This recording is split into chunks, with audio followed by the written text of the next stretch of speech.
All right, today we're going to go over some of the fundamentals of wrestling from the standing position. We're going to talk about stance, motion, level change, penetration, also referred to as taking a shot, and from a defensive side we'll talk about basic sprawl. So starting off with the stance, this is the most important thing in wrestling. If you get one thing right, it should be the stance. So, with my stance in wrestling, I want my feet slightly greater than shoulder width apart. I want my toes, knees, and shoulders in one line. So, you don't want to be too far out forward over your knees or too far back. Back straight, head up, good athletic stance. It's the same stance in tennis or baseball or a lot of sports use this basic athletic position, okay? My hands are in front so that I can use them to block and grab, and my elbows are tight, close to my body. Don't want to wrestle like this, okay? Head up, back straight. And finally, you want to be pretty much on the balls of your toes. You don't want to be sitting back flat-footed, so on the balls of your toes. So this is the perfect wrestling stance, and this is where it all starts.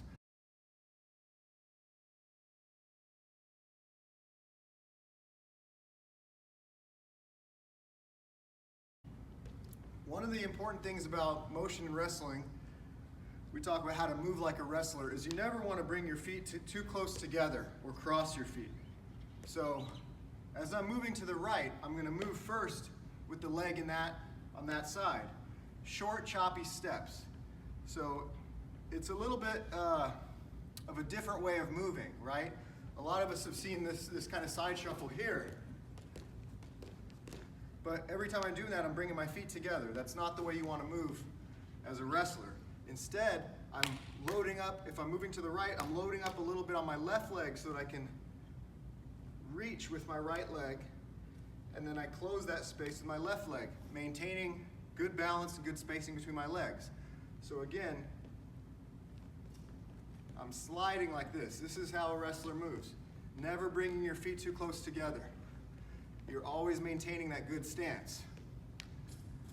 You can have a square stance where your feet are in one line, or a staggered stance where one foot is already in front of the other foot. The reason why you would do this is because here you may be, if you like to be a right foot lead to take your shot, your foot is already in front. What I recommend, or what a lot of people do, is transition into that staggered stance as you move. So with motion, as you circle, it's easy to alternate between a square stance and a staggered stance. Okay, so I don't have to always maintain this stance. It may be easy for my opponent to grab my leg if I'm like this, so more defensive here in a square stance. As I move and circle into a more staggered stance, okay?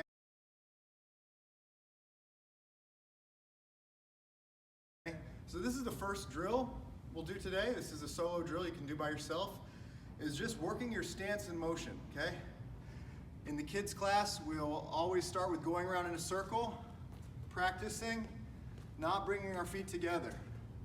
Going in one direction and then the other direction.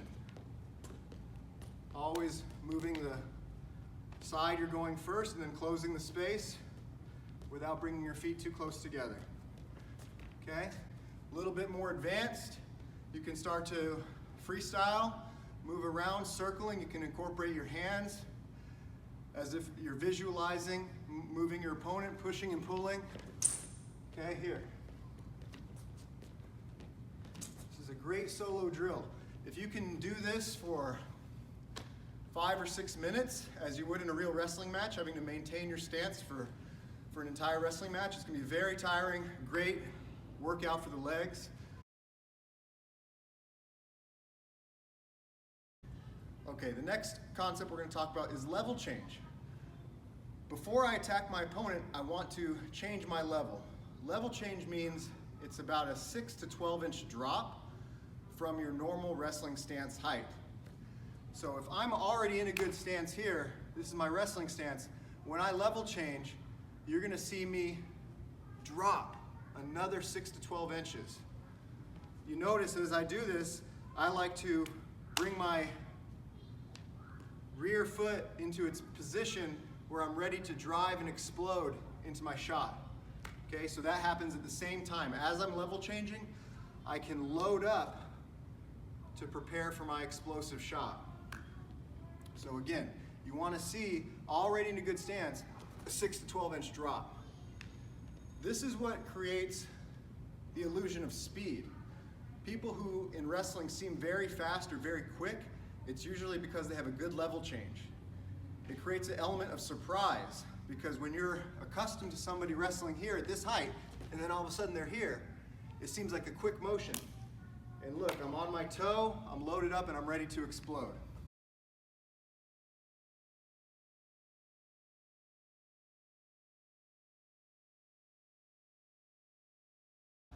The next step after the level change is the penetration step. The objective is to get as deep as you can to close the space between you and opponent as quickly as you can as you take that penetration step. So as I've level changed, I'm going to be exploding off the back leg, taking a big step forward with my front leg. Remember, my elbows are in. As I'm shooting, my arms will start to extend out. I can visualize that I'm grabbing the legs, one leg, inside leg, outside leg, both legs, doesn't matter. Okay, the footwork is going to look pretty much the same. So again, from my level change position here, I start to explode off the back and take that step forward here. Also, an important detail is don't be overextended. I need to keep my chest and my center of gravity over my hips. If I put my chest out in front of my knee, I'm now what we call overextended. And in this position, it'll be easy for my opponent to snap my face into the mat and defend. So here, balanced, not overextended, keeping my center of gravity over my base, over my hips and my knee. I continue this drive until my front knee touches the mat. And notice, my trail leg, you call the back leg the trail leg, the knee does not touch the mat. When I reach this point of contact with my partner, I want to be tall. I want to have good posture with my chest here. Sitting back on your heel, like in this position, is not good. You don't have any power or strength here. So make sure we're maintaining our posture all the way through the chest and head here. As soon as the front knee touches, the trail leg automatically comes up and posts off to the side. That's where my power comes from. This is my drive leg. And I'm going to use that to drive off at an angle. Not forward, not in the same direction that I attacked, but if I'm attacking here, I'm looking to a 45-degree angle and I'm driving there. If I were doing this with a live partner, my arms would be hugging the legs, my ear would be against his side body or his hip, and I'd be using my ear, my pressure into him to drive through the body. That's a really important detail. If you don't have that lateral pressure with your head, there's space for him to reach back and cross face. So to prevent the counter, we always want to make sure we're providing that lateral pressure, driving with the leg, and I'm going to drive through, okay? As you drive through, there's a couple variations you can think of.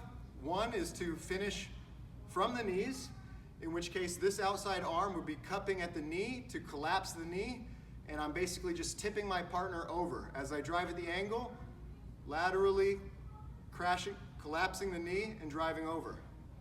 The second option would be to create a lift and elevate your opponent off the mat.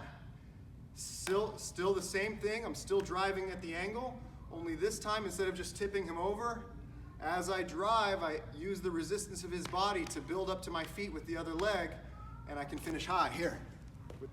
And I change my angle. Look across the back of your opponent. You don't want to be looking down and away here. You want to be looking where you're going, okay? And driving.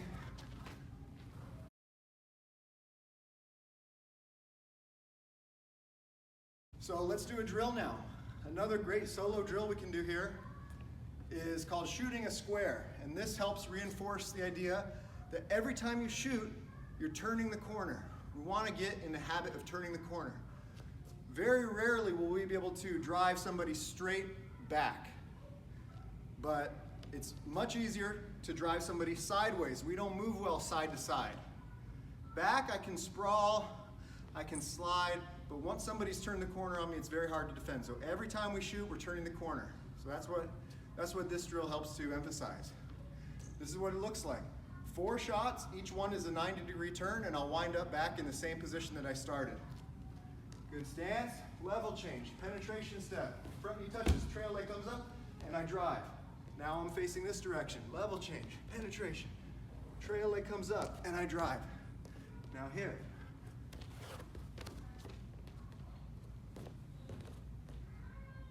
Okay, and I'm back where I started. So 4 shots gives you a square, and that drill is called shooting the square. It's a great solo drill you can do. Reinforce all the basic concepts of stance, level change, penetration, and turning the corner, driving at an angle.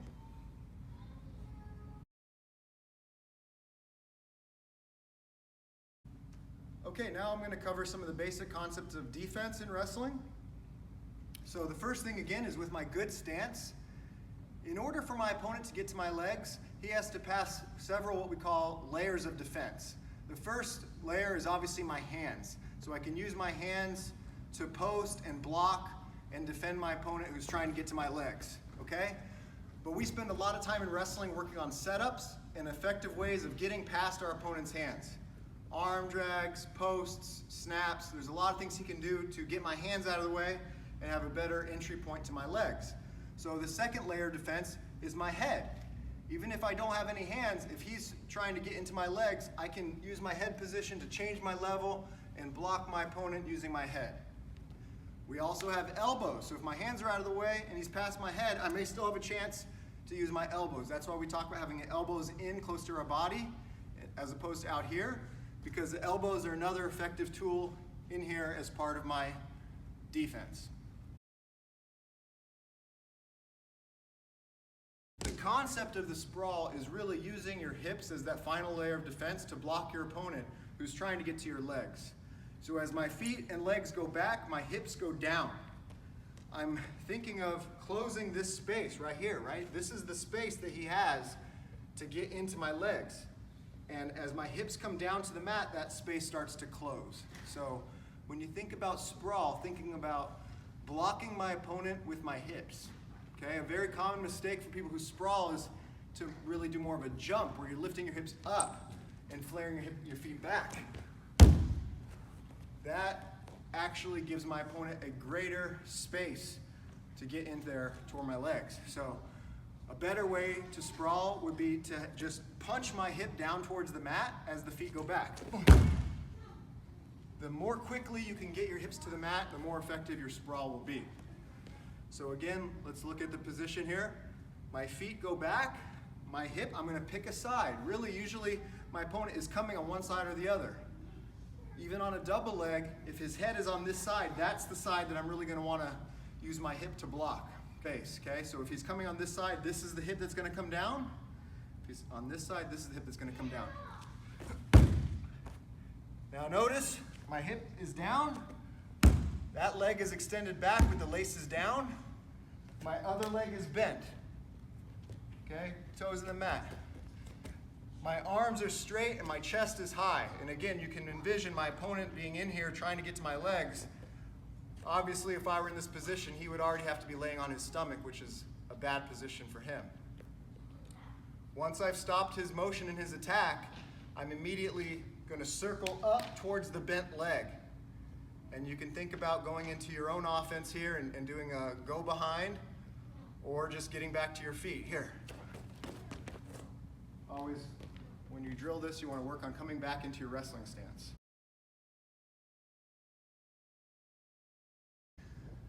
They can make you guess which side you're going to sprawl. So the person who's signaling will usually just take a step and clap. If I had clapped on this side, that means sprawl that side. Take a step on that.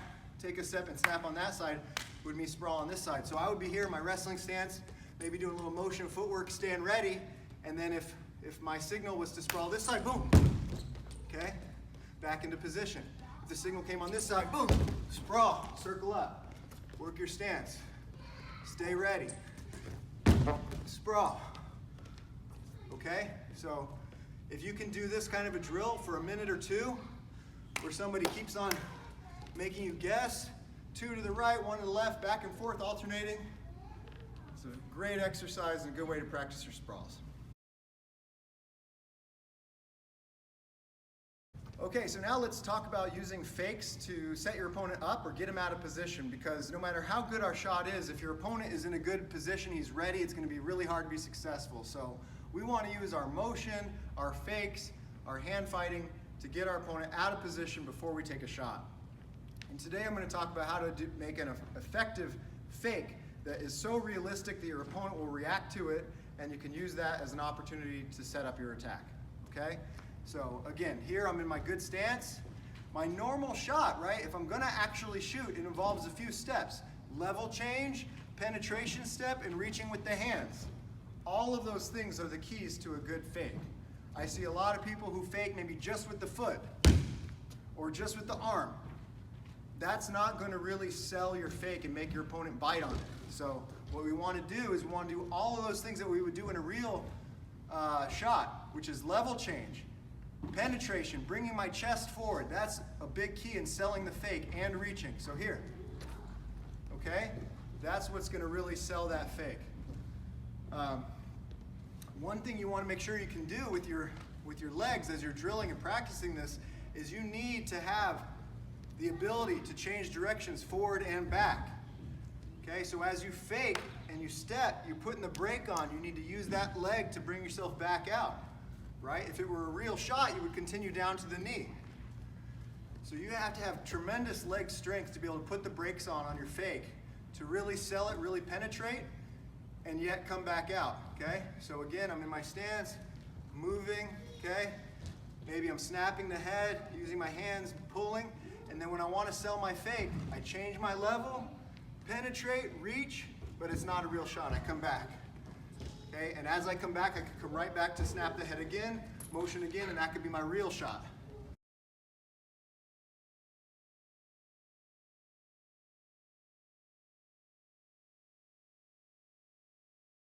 Now we can incorporate all the things that we practiced today with our shots, our fakes, our sprawls. All of those things come together to practice a shadow wrestling drill, which again, for me, for a lot of more experienced wrestlers that I know, this is the way that we work out. This is the way we get warmed up. Almost every wrestling workout that I do, and I've seen videos of other world-class athletes shadow wrestling. This is the way that you build that muscle memory and routine, and we should be drilling this in every practice. So putting it all together, good stance, motion, circling, using the hands. You're visualizing your opponent in front of you. As you change your level, you fake, okay? Selling your fake with a level change, a penetration step, moving back out. Then comes the real shot. Then he shoots, you sprawl. Circling back. Okay, there's no pre-configured routine. Everything is freestyle. Visualizing your opponent. Okay, incorporating level changes, good motion, fakes, using the hands, pulling, reacting to a simulated shot. And that's how you shadow wrestle. Beautiful, other way. Level change, penetration step, trail leg comes up, and drive towards me. Circle up. Beautiful. Ready. Moving your feet. No, circle up towards the knee that's up, okay? No, Nina. There you go. Do it again. Back up. Let's get one right. Pay attention to which side I'm clapping. Okay? No, toward the knee that's bent. No. No. Set. Circle up. Good. One more. Get set. Ready. Stance. Circle up. Good, Neen. Good job, Vera. Whew! Tired.